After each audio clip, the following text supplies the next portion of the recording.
Hi everyone, I'm trying this live thing again. I'm just figuring out, I think I figured out, no, I didn't. I thought I'd figured out how to see any chat in case anyone was on here. I've got no idea how to do it. Anyway, this one is about my appointment with the dietitian that I had a few weeks ago at I think it was my 2-month post-op appointment. I can't remember. I think it was 2 months. So I've written myself some notes, and there probably will be a little bit of ranting here because I don't get along with dietitians. I just don't.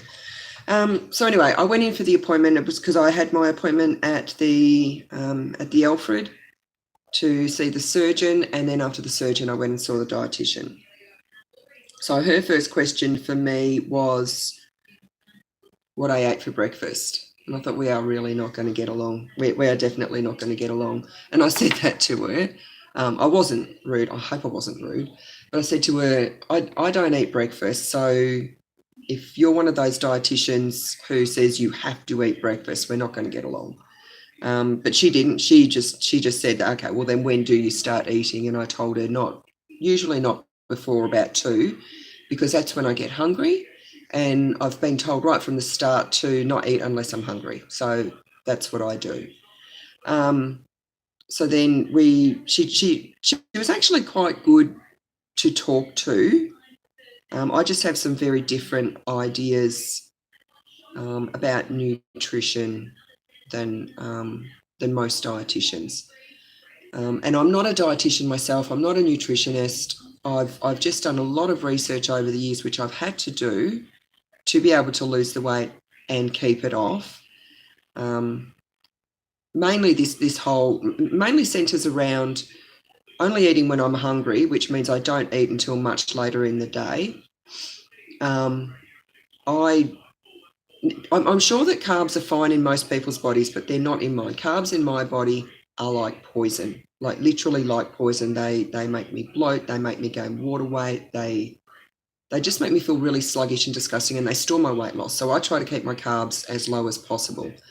Also, fat. A lot of dietitians are on the low-fat bandwagon. I'm not. I don't think low fat is good for you. And, as long as you're eating fat in moderation, it's not going to be bad for you. And what was the other sticking point that I have with them? I think that was the main ones. So anyway, we went through, and I was very curious to see her as well, because at that point, my weight loss had stalled for about a month. I was just going up and down about the same kilo and a half. So I knew that I was doing something wrong. I don't believe a stall can go for that long. So we went over what meals I was having each day, what sort of foods I was eating, and the size of the foods that I was having. I'm a bit more in control now. Back then, because initially when I first got sleeved, I really couldn't eat much. I couldn't eat more than, I don't think I could eat more than about half a cup at that stage, and I wasn't able just to even get enough food in, and I was having problems with low potassium, low magnesium, and just feeling just absolute garbage. So I had spoken to the dietitian on the phone like weeks beforehand and said to her, I can't eat enough at each meal. Is it okay if I have 5 or 6 really small meals per day, like only about 200 calories per meal? And she said that was fine. And I think the reason that my weight loss stalled was I kept eating those 5 or 6 meals each day, but I was able to gradually eat more. I can eat about a cup now, 3/4 to a cup per meal now. And I think I had just gotten myself into the habit of because when you're eating 5 or 6 meals a day, you've got to eat just about non-stop. Well, not non-stop, but like if you're not eating until 2 in the afternoon, you've got to eat just about non-stop until you go to bed. And so I'd gotten into that habit of just like grazing all day. And I think that's where my problem was. So I've gone back now to, I think I'm having about, I can't remember because I just get into a habit. I'm having about 4 small meals a day now. And I think I'm having probably not enough calories, but I try to hit at least 12 to 1400 calories in a day. And that's working out much better for me. My weight started coming off again I think I've dropped since then about 5 kilos, just off the top of my head, around about 5 kilos. And that was only a few weeks ago. So I'm very happy about that. I could have those numbers wrong. I'm trying to not get too hung up on all the numbers. But I'll go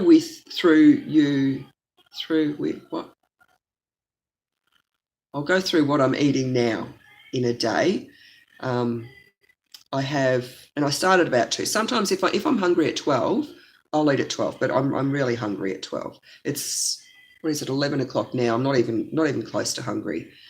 My first meal, which I will have at around about 2, will be a half of an English muffin. So like I cut them in. I buy a packet of English muffins and they last me for almost 2 weeks.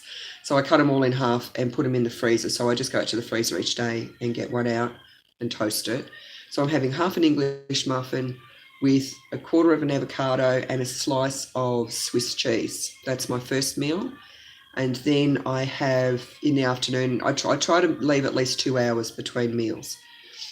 In the afternoon, later in the afternoon, I'll have a cup of soup. So, and I've been having either curried green pea soup, because I'd make them up and then they just last me for days.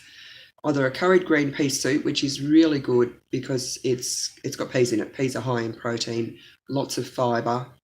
Or I make up some snow pea, zucchini and mint soup, which is delicious. And believe it or not, there's not even any cream or anything in it, but when you beat it up, it goes really, really creamy and it's delicious and filling. I like that. Both those soups are very low calorie. I tried making a cream of spinach soup, but that didn't turn out too well. So I think I'm just going to alternate between the curried green pea soup and the snow pea and zucchini soup. At the moment, that's what I'm enjoying at the moment. Or if I haven't done my meal prep and I've got no soup there, I have a stick of celery with peanut butter and sultanas, which again, lots of protein, lots of fibre. And there's tons of fibre in both of the soups that I make. Not a real lot of protein in the zucchini and snow pea soup, but it's only one meal. Then for dinner, I've been having, what have I been having? I've got a bunch of meal prep stuff that I've got in the freezer. So I've been having either another soup, but it's a really meaty soup. It's a turkey meatball soup with tons of veggies, so like carrot and spinach and celery. That's a really, really high protein meal. So yeah, something like that, or like some sort of casserole, like chicken with some sort of sauce. Like tonight, I'm going to be making up a chicken curry sausage meal that I'll have there for days for dinners. And I just use a Dutch curry and rice packet soup mix, which is one of the very few processed foods I use, with chicken sausages, celery, carrot, onion, and I won't have any rice or pasta or noodles or anything with that. So that'll last me for a few days. So that's my dinners, and I'm having around about 3/4 to a cup of that. And then at around about 8 or 9 o'clock at night, depending on how my eating's gone through the day. I don't like to eat after about 9 o'clock. That works best for me. If I start eating after 9 o'clock, my weight loss stalls. I have around about 100 grams of ricotta, smooth ricotta, with 1 or 2 strawberries, depending how big they are, and about 8 raspberries and 1/4 to 1/3 of a banana, depending the ricotta. So the raspberries get all mashed up into the ricotta, and it's really delicious. I look forward to that every night. Now, and I'm not doing that strictly. If I'm out at the shops and I want to go out for lunch, I have like a toasted ham cheese sandwich, or Gloria Jeans are doing a really nice Reuben sandwich at the moment. Or I might have, Chinese takeaway or something like that. Or if I go out to dinner, or, like last night I had a 2-day hangover after the weekend. And I don't normally drink that much, but I went out with the girls and I lost my mind and I actually wasn't that drunk. I was able to walk home in heels, but I drank way, way, way more than I have drunk in about 5 or 6 years. And so I had a 2-day hangover. So yeah, so my eating, the last couple of days, I've only been eating about 2 meals a day because I just haven't had the stomach for it. And last night, I just had rice. I just had like pre-made packet rice that I got for free from the supermarket because they were giving them away as a trial. I actually got it to put in the cupboard for when my son comes over, but I was feeling so shit last night and so lazy, I just made that up. So I'm not doing that meal plan strictly. I'm allowing some flexibility, but most days that's what I'm eating, and I'm losing weight again, so I'm doing something right. And so yeah, so I went over all my meal sizes and foods and everything with the dietitian, and she was happy with everything, because it was very similar to what I'm doing now, with the foods and the portion sizes. And she said I'm eating really good quality protein, and my ratio of protein to veggies is fine. My fruit portion sizes are fine. Everything's fine. She asked me, because at that stage I was having one Vita Brit each day with half a cup of milk and, normally fruit with it as well. And she asked me if I was having low-fat milk, and I said no, because low-fat milk tastes like arse. But she was happy with that. I think because I'm not really drinking a lot of milk, and I don't like the taste of low-fat milk, so I just won't drink it. And I don't believe that you have to be too strict with low-fat dairy to lose weight, as long as you're not eating tons of it. I do eat low-fat cheese because I don't mind the taste of it. Low-fat cheese tastes fine to me, but I refuse to eat low-fat yogurt or low-fat ricotta. I do eat low-fat cottage cheese, I think. I can't remember, but I think I do eat low-fat cottage cheese because that tastes okay, low-fat. I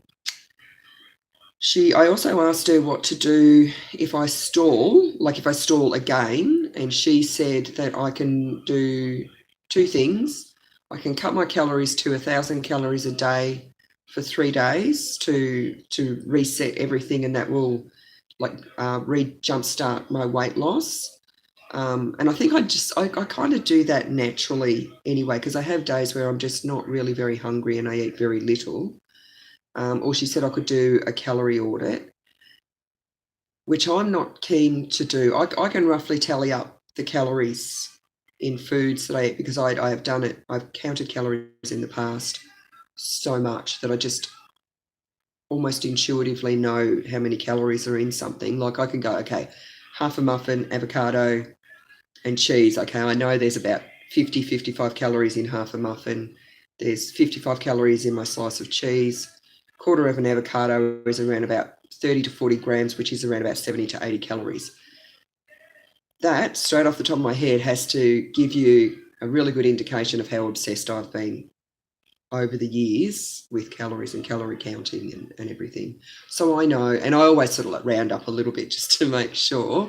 So I know, my muffin in the morning is around about 100 calories. So I can, and I do sometimes sit down at the end of the day and go, how many calories have I had today? Not because I'm worried I'm eating too much, because I'm certainly not. But I know if I don't eat enough, my weight loss will stall. My body needs around about 1,400 calories per day to continue losing weight. Anything less than that, long term, for a couple of days it's okay, but long term, my weight loss will stall. So I'd explained to her that I was a bit loath to start counting calories because that has the potential for me to get really obsessive really fast, and I don't want to go back to that place. I've been there, and it's not a healthy way to live. So I'm trying to be very flexible in myself with what I'm eating, so that it's because I've got to do this for the rest of my life. I can't be obsessive for the rest of my life. That's not healthy. So I told her that I would go away and do a calorie audit, but I didn't do a strict calorie audit. I just did a rough calculation for a few days in my head. And that showed me that a lot of the time if I'm eating properly, I'm not eating enough.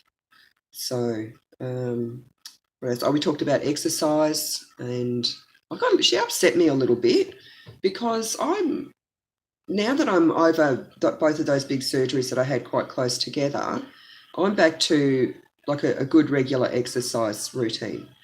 And she asked me what that was, and I said I try to go to the gym every second day, and I'm up to 30 minutes on the cross trainer, and then I go and do just a bit of stretching and yoga, and there's a couple of machines that I use and a rower and stuff that I do a little bit on.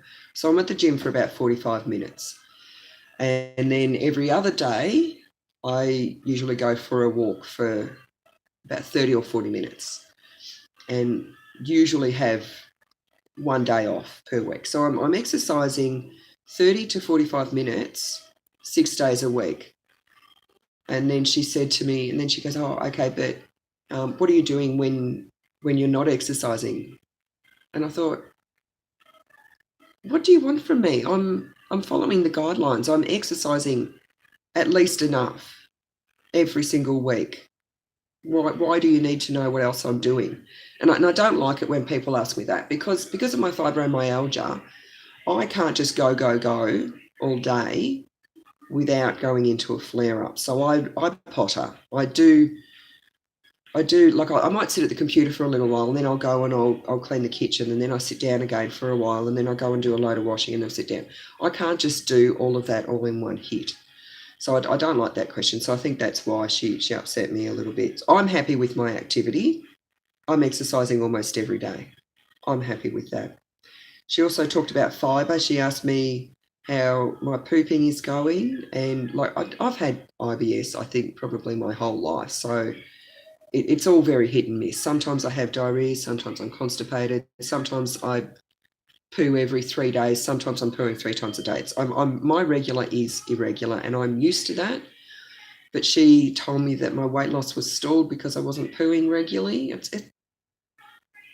As long as I'm pooing my normal, irregular, that's not going to really. It might impact it from day to day, but over the long term, that's not going to cause weight gain or a stall.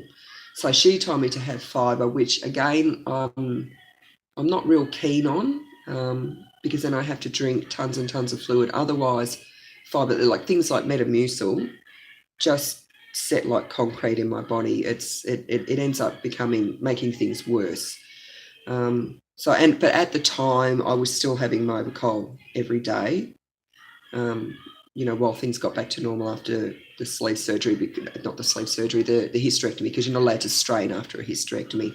But everything's fine now. I haven't had Movicol for, I don't know, a week or two, and I'm fine. I'm back to my normal. So I've left the fibre off, and I can't eat much, but I'm eating good quality food. So I'm getting lots of fibre from fruit and veggies and the English muffin. We talked about vitamins. Now, when I got the guidelines from the hospital of what to eat after surgery, they told me to take a vitamin called BN vitamins, which you have to buy online. And I looked up the price of that, and that was going to cost me $35 a month, because you've got to have 2 of these tablets every single day. And I thought, $35 a month, that's a lot of money just on vitamins. So I was just taking my Baroccas, and I thought, when I feel better, I'll look into finding another multivitamin that will do the same job but cheaper. And in the meantime, I was at my son's place, and he showed me a multivitamin that his flatmate was taking called Deva multivitamins. They're from a crew called iHerb. Buy them online as well. So I'm not including postage, because whether I buy the BN vitamins or the Deva vitamins, I'm going to be paying postage. So the BN multivitamin, which I have to take 2 of every day, would cost me $35 a month. The Deva vitamins, which I only need to take 1 of, and I've looked at all the ingredients to make sure I'm taking the right thing, they cost me $5.50 a month. So roughly 1/7 of the price, roughly. So I bought the Deva vitamins. They have everything in them that is in the BN vitamins. I've actually got a bit more. They're a bit better, except for vitamin K. But as long as I'm having some leafy greens, I don't need to take a multivitamin that's got vitamin K in it. And I run it by the dietitian. I've run it by my GP. They're both happy for me to continue taking these Deva vitamins. Plus, these have also got greens in them. It's called greens, herbal blend, like spirulina, alfalfa, ashwagandha, black cumin seed, broccoli, carrot, chamomile, chlorella, cinnamon, dandelion root, ginger root, parsley, rose hips, something else that I can't pronounce, and spinach. Plus a bunch of other, like citrus bioflavonoids, apple pectin, betaine, HCl, rutin. So these have actually got a lot more stuff in them than the BN vitamins. And it's got, if you have a look at the vitamin or the ingredient list on a lot of multivitamins, they've got all, your normal stuff, like your vitamin A, vitamin B, manganese, copper, selenium, all that sort of stuff. These have also got boron, choline, inositol, and lutein in them. So they're a really good multivitamin, although I haven't had my vitamins tested yet. When I get my vitamins tested, I'll know if they're a good vitamin or not. So that's it. I'll put the link down in the description box. I'll have to edit it in, and I can see that. So that's backwards, but I'm sure you can read backwards. I'll put the link to the website in case you want to try those out. As I said, I'm getting a micronutrient blood test done. They're going to be testing my folic acid, iron, thiamine, vitamin A, copper, PTH, and I did look up what that was, but I can't remember. You can look that up, PTH. Vitamin B12, zinc, calcium, vitamin D, and selenium, which it just seems like a really odd sort of bunch of vitamins to test. And I'm going to have to ask them at my next appointment in December why a lot of these weren't tested in the 5 or 6 years that I had my lap band.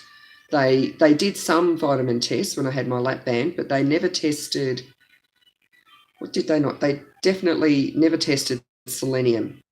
I can tell you that straight up. Never tested my selenium. So I want to know why I'm getting a lot more vitamins tested now than I was with my lap band. I don't know if it's because sleeve has a greater risk of vitamin deficiency than lap band. I don't know. We also talked about mindful eating, that whole thing where you sit down at the table and you set a place and you sit down and all you do is eat. All you do is take a tiny little mouthful and then you put your knife and fork down and you chew it for, however many, like 20, 30 chews, whatever. I chew a lot more. And then you wait for a minute, just sitting there staring into space, looking at your food, not doing anything, and then you eat again, and you do that for 20 minutes until you've eaten your whole meal. I can't do that. If I do that, all I'm sitting there is just thinking about the next mouthful and how quick I can get through that meal, because I get bored. I get really bored. So I've never been a fan. I've tried that. It doesn't work for me. I told her that. She wasn't happy about that. I said, I'd prefer to be doing something. I'm a person, I can't even just sit and watch telly. I've got to be doing something. So I'm always cross-stitching or knitting or crocheting or doing something. So, or I get my phone when I'm eating and I play Candy Crush. I very often play Candy Crush and watch TV and plan out the next stitches I'm going to do on my cross-stitching. I can't sit still. So I told her that, and that works for me because I can take a mouthful and then I put my fork down and then I'm playing Candy Crush and, doing other stuff. So I'm probably leaving more than a minute in between bites. That's what works for me. And she said, oh, but you won't notice when you're getting full and blah, blah, blah. I do. I definitely notice when I'm getting full. I quite often don't finish my meals. So that's not happening. What else? Oh, yeah, just talking about the obsessive behaviour with food. And I don't know if I spoke about it in my last video, but I've been doing quite well with not being obsessive after the sleeve, because I've been making a very big effort to not be. I've been trying to be very relaxed about it so that I can be healthy long term. We went through the drive, and I apologise if I told this story in the last video. Went through the drive-through with my daughter, and she got whatever she got, and I asked for a skinny decaf latte, and I do drink skinny milk in my lattes because it tastes okay in a latte. And they didn't have that, so they offered me a hot chocolate instead. And without even thinking, I just said, yeah, all right, I'll have a hot chocolate. And then they brought it out to the car because we had to wait. And while I was waiting for the hot chocolate, I had a complete meltdown. I was crying and everything, and I was on my phone looking up how many calories were in it and how many carbs, and I got so upset.